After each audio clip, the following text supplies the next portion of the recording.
The flash flooding caught so many people off guard, and if you had some damage, the big question right now is, will your insurance cover your losses? Troubleshooter Diane Wilson live in Chapel Hill, and Diane has some tips for all of us to take note of. Hi, Diane.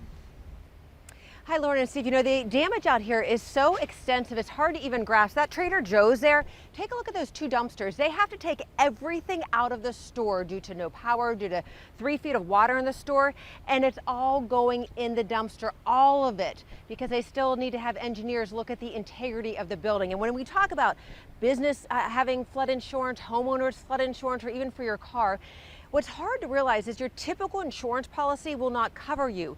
You have to have a separate flood insurance policy, and many businesses are learning that the hard way. It was just wild. In 2 hours, it went from a foot to 5 feet. I mean, people got stuck literally business owners got stuck in their properties. They had to be rescued by raft. The 5 feet of water rushed inside Sean Scott's Chapel Hill Bake Shop, Gugelhof. You can see now that the water receded. It destroyed just about everything inside. No, we don't have flood insurance. I don't believe. Well, I know we don't. The silver lining, he says the insurance they do have will cover the equipment that got destroyed. Besides many businesses damaged during the flash flooding, cars also destroyed.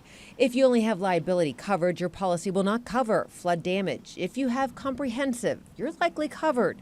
As for homeowners and renters with flood damage, you must have a separate flood policy to have coverage. If somebody lives in an area that they think they ought to have flood insurance available, they need to talk to their local officials to get with the federal flood insurance program to see if they couldn't get approved.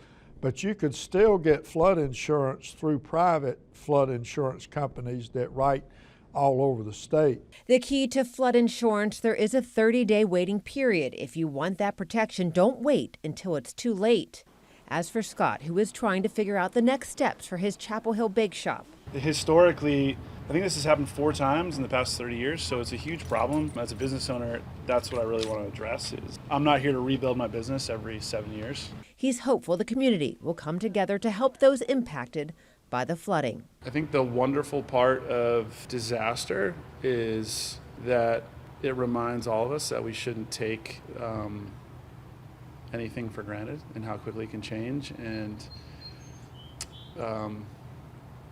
how we really need each other in the worst times.